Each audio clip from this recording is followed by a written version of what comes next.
नमस्कार दोस्तों, स्वागत है आप लोगों का हमारे चैनल RKGS एकेडमी पर। एक बार फिर से आप लोगों का स्वागत करते हैं और आप लोगों से एक रिक्वेस्ट करते हैं कि RKGS एकेडमी चैनल पर जाइए, वीडियो को शेयर करिए, लाइक करिए और सब्सक्राइब करना एकदम से मत भूलिए।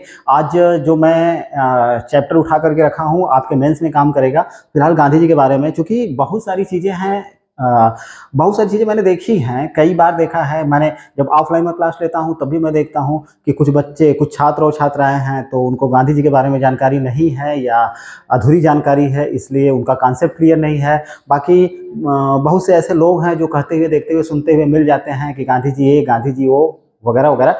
तो जहाँ तक हम लोगों ने पढ़ा है, हम लोगों की इतिहास की जो समझ है, उस हिसाब से मैं गांधी जी के ऊपर इस 5 मिनट के वीडियो में चर्चा करूंगा और आपके कॉन्सेप्ट और नजरियों को क्लियर करने की कोशिश करूंगा कि गांधी जी थे क्या, गांधी जी वास्तव में उनकी भूमिका क्या रही है। तो अगर हम गांधी जी के बारे में बात करें तो गांधी जी के बारे में मैं एक चीज कहूंगा कि गांधी जी वास्तव में अगर बोला जाए तो युग पुरुष थे। ये चीज यूनिवर्सल फैक्ट है और इसको पूरे विश्व ने माना है। पूरे विश्व के इतिहास में उनको एक ऊंचा दर्जा प्रदान किया गया है। एक युग पुरुष, युग निर्माता के रूप में उनके बारे में लिखा गया है। ये अलग बात है कि आप कितने भी महान हो, चाहे कितने भी बड़े काम करें, कुछ लोगों का ऐसा वर्ग होता है जो आपके कार्यों से असंतुष्ट होता है, आपकी आलोचना करता है, आपकी बुराई करता है, लेकिन ऐसे लोग कम ही होते हैं। तो वही हाल गांधी जी के साथ भी हुआ। उनकी भी बुराई करने वालों की एक लंबी कतार है, उनकी आलोचना करने वालों की लंबी कतार है। अब हम लोग देख लेते हैं कि वास्तव में गांधी जी थे क्या। तो गांधी जी के बारे में अगर हम लोग इंडियन हिस्ट्री की बात करें, भारतीय इतिहास में जो कुछ भी हम लोगों ने पढ़ा है, तो उस हिसाब से मैं इस पर बात करना चाहूँगा। तो एक निष्पक्ष जो धारणा हमारी बनी है या इतिहासकारों की बनी है या जो बौद्धिक वर्ग है उन लोगों की बनी है, मिला जुला करके, तो ये माना जाता है कि गांधी जी मानवता के सबसे बड़े पुजारी थे। गांधी जी एक युग पुरुष थे, एक युग निर्माता थे और गांधी जी एक महान व्यक्ति थे। और ऐसे व्यक्ति थे जिनका जन्म कई वर्षों में, हम वर्षों की बात नहीं करेंगे, हम कहें हजारों वर्षों में एक बार होता है। एक प्रकार से अवतरित होते हैं ऐसे लोग। अब अगर इतिहास की हम बात करें, क्योंकि उस समय भारत गुलाम था और उस समय गांधी जी की भूमिका क्या रही थी, कभी उन्होंने ब्रिटिश सरकार का समर्थन किया तो कभी ब्रिटिश सरकार का विरोध किया। और बाद में चल करके हम देखते हैं कि पूरी तरह से ब्रिटिश सरकार के खिलाफ इन्होंने आंदोलन चलाया और भारत को स्वतंत्रता दिलाने में एक महत्वपूर्ण भूमिका अदा किया है। अभी जल्दी ही फेसबुक पे मैंने एक पोस्ट किया था कि गांधी जी महान थे और उनके बारे में कुछ चीज़ें मैंने पोस्ट करी, तो उधर से कई सारे कमेंट्स आए थे कि हमें गांधी जी वाला देश नहीं चाहिए, हमें चंद्रशेखर आज़ाद और भगत सिंह वाला देश चाहिए। तो भाई लोग, चंद्रशेखर आज़ाद और भगत सिंह एक महान देशभक्त थे। उनको हम कहीं से भी उनकी पूजा ही करेंगे, क्योंकि उन्होंने अपने देश के लिए अपने प्राणों की बलि दे दी। कभी भी ना तो अपने परिवार के बारे में सोचा, ना तो और किसी चीज़ के बारे में सोचा। उनका पूरा जीवन पूरे देश के लिए ही समर्पित रहा और हंसते हंसते उन लोगों ने, कई ऐसे क्रांतिकारी हैं जो भारत की आज़ादी के लिए शहीद हो गए थे। तो महान आत्माएं वो भी थी, लेकिन दोनों लोगों में, क्रांतिकारियों और गांधी जी की कार्यप्रणाली, शैली और कार्य करने के तरीके में अंतर था, बस यही है। गांधी जी की जहाँ तक बात करें तो गांधी जी के बारे में जो चीज़ें हम लोगों ने एनालिसिस करी है, देखा है, पढ़ा है, सुना है, तो हम अगर स्वतंत्रता आंदोलन के बारे में अगर हम पढ़ें और पढ़ाई करें और उसमें गांधी जी की भूमिका के बारे में अगर जानें, तो हम कई सारी चीज़ें देखते हैं। गांधी जी दक्षिण अफ्रीका गए, दक्षिण अफ्रीका 1 साल के लिए गए और वहाँ पे रह गए, 20 से 25 सालों तक लगभग रहे और वहाँ पे उन्होंने भारतीयों के लिए काफ़ी लड़ाई लड़ी, उनके अधिकारों के लिए, उनकी समानता के लिए, उनकी स्वतंत्रता के लिए, और कई बार जेल में गए। और उसके बाद भारत आते हैं तो भारत में भी उन्होंने आकर के कई ऐसे आंदोलन चलाए भारत की स्वतंत्रता के लिए। उन्होंने अपने पूरे जीवन को समर्पित कर दिया। अगर हम आंदोलन की अगर बात करें तो गांधी जी की भूमिका को हमको देखना होगा। गांधी जी एक ऐसे महान व्यक्ति थे जिन्होंने आंदोलन को जन आंदोलन बना दिया। मतलब कि जो आंदोलन, स्वतंत्रता आंदोलन, जो कुछ लोगों के बीच में पनप रहा था या चल रहा था या कुछ लोग लड़ाई लड़ रहे थे, उसको पूरी देश की जनता की, देश की या पूरे जनता का आंदोलन बना दिया था। कहने का मतलब यह है कि उनके प्रत्येक आंदोलन में प्रत्येक वर्ग के, प्रत्येक धर्म के, चाहे वो स्त्री हो, चाहे वृद्ध हो, चाहे बालक, यहाँ तक कि बालक भी इस आंदोलन में अपनी कोई ना कोई स्वतंत्रता आंदोलन में भूमिका अपनी निभाते रहे हैं। उसके पहले हम लोग देखते हैं कि जितने आंदोलन चलाए गए वो सीमित थे, ठीक है, कई सारी चीजें। अब उनके आंदोलन का तरीका भी अलग था, संघर्ष विराम संघर्ष की उन्होंने रणनीति अपनाई थी, क्योंकि कई बार कई आंदोलनों को, जैसे असहयोग आंदोलन हो गया, संज्ञावज्ञ आंदोलन हो गया, इन सब आंदोलनों में हम लोग देखते हैं कि उन्होंने एक विराम लगाया, कहने का मतलब रोक लगाया, फिर बाद में उसको शुरू की। तो उनकी ये रणनीति होती थी। उनका कहना होता था कि जनता, अभी अभी इस समय की बात अगर छोड़ दीजिए, आप उस समय सोच लीजिए जिसमें भारत गुलाम था, लोग अशिक्षित थे, अनपढ़ थे, और इसके बाद अपने स्वतंत्रता के अधिकारों के बारे में नहीं जानते थे। बहुत से अधिकार थे जिनके बारे में उनको जानकारी नहीं थी। औरतें जो घर की दहलीज से कभी बाहर नहीं निकलती थी, उनको बाहर ला करके उन्होंने बाहर निकाल दिया स्वतंत्रता के लिए। शराब की दुकानों पर, कपड़ा की दुकानों पर सफलतापूर्वक पिकेटिंग करती थी, धरना देती थी। हाँ, तो कई सारी चीजें हैं जिसमें गांधी जी की महत्वपूर्ण भूमिका निकल करके सामने आती है। हम लोगों ने कई चीजों में देखा है।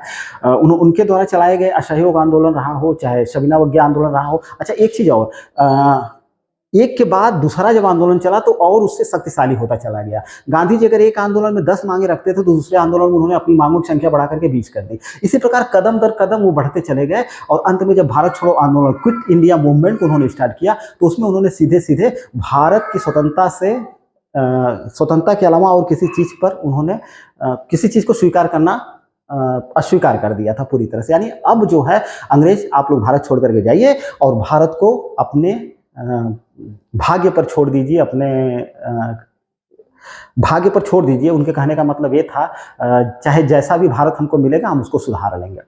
अब अगर गांधी जी के बारे में आप लोगों को या हम लोगों को अगर समझना है तो हमें 1946 और 47 के दशक को देखना होगा। 1946 और 47 के दशक में हम लोग देखते हैं कि जब भारत को स्वतंत्रता मिलने वाली थी, और उस समय हम लोगों ने देखा कि कलकत्ता का एक इलाका था नोआखली। चूंकि इतिहास जानने वाले या समझने वाले जानते होंगे कि उस समय मुस्लिम लीग ने प्रचार प्रसार किया हुआ था कि भारत के बंटवारे को लेकर के पूरी तरह से एकदम एक तरह से अड़ियल रुख अपना लिया था कि हम लोगों को अलग से पाकिस्तान चाहिए ही चाहिए। हालांकि गांधी जी ने पूरी कोशिश करी थी कि सबको साथ लेकर के चले, क्योंकि गांधी जी एक मानवता के पुजारी थे। हमने कह दिया, वो क्या हिंदू, क्या मुस्लिम, क्या सिख, क्या पारसी, क्या ईसाई, चाहे किसी भी धर्म का हो, चाहे किसी भी वर्ग का हो, चाहे किसी भी संप्रदाय का हो, सबको एक साथ लेके चलने की उन्होंने कोशिश की। तो इसमें बुरा क्या है?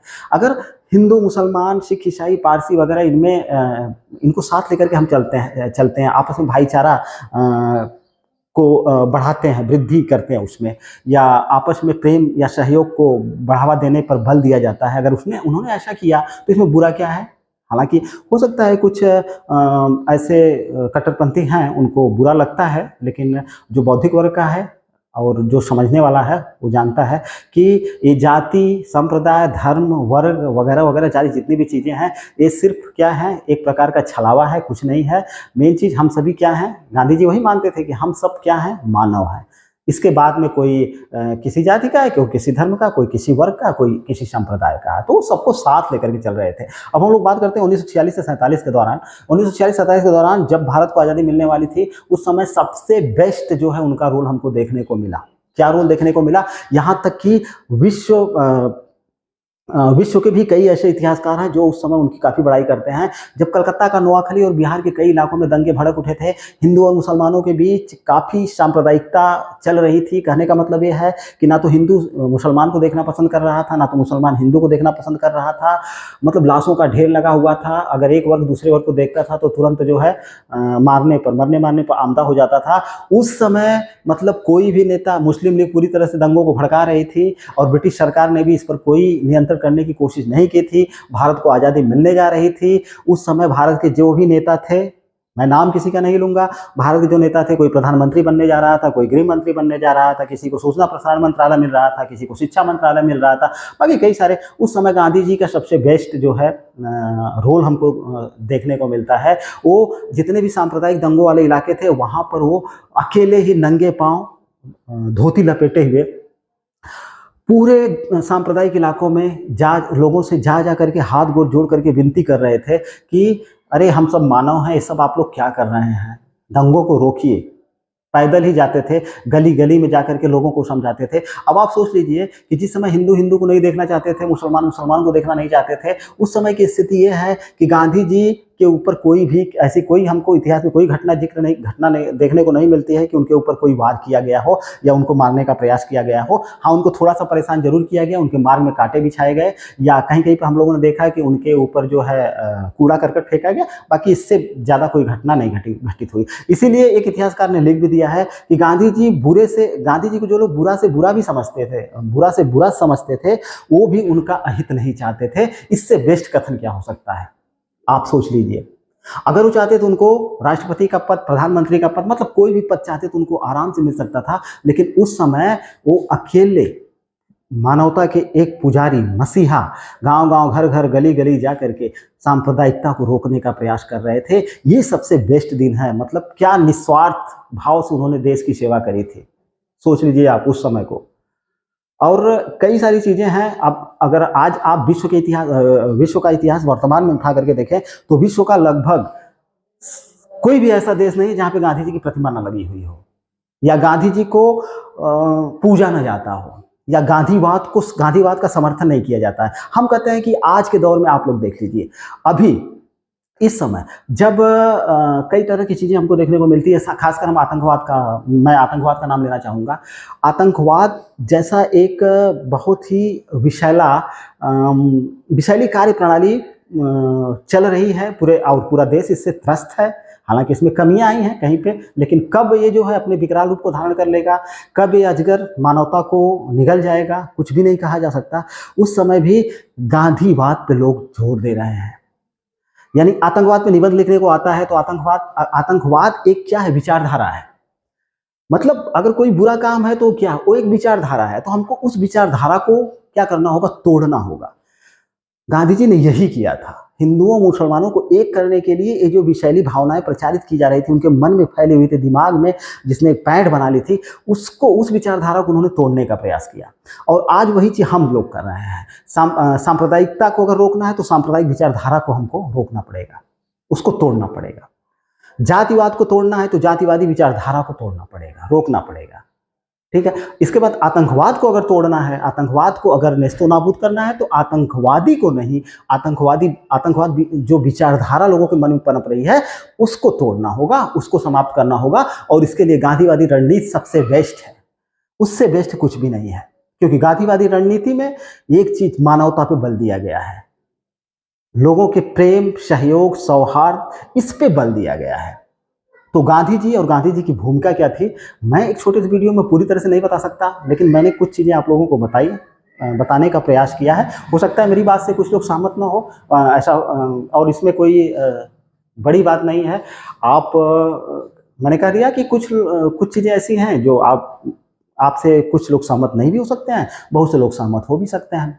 तो मिला जुला करके मेरे कहने का मतलब यह है कि गांधी जी के बारे में अगर आपको जानना है तो गांधी के बारे में संपूर्ण जानकारी पहले एकत्रित करनी होगी। इसके बाद कोई कमेंट्स या वगैरह हम आराम से कर सकते हैं, चाहे बुरे थे, अच्छे थे, लेकिन उनकी बुराई और अच्छाई का पैमाना इतिहास के गर्भ में छुपा हुआ है। इतिहास को पढ़िए, समझिए, इसके बाद आपको समझ में आएगा कि गांधी जी क्या थे, गांधीवादी विचारधारा क्या थी। और गांधीवाद को ऐसे ही राष्ट्रपिता या महात्मा या बापू या उनको जो है पूरे विश्व में एक सम्मान के दृष्टिकोण से ऐसे ही नहीं देखा जाता है, क्योंकि उनकी विचारधारा कैसी थी, विचारधारा पूरे विश्व समुदाय को एक साथ ले करके चलनी थी। आज जब संपूर्ण विश्व जो है तीसरे विश्व युद्ध के मुहाने पर खड़ा हुआ है, उस समय अगर कोई दवा का या संजीवनी का काम कर सकता है तो गांधीवादी विचारधारा ही कर सकती है, जिस विचारधारा में मानवता का मूल छुपा हुआ है। ठीक है, फिलहाल मैं इससे आगे अब कुछ भी नहीं कहूँगा।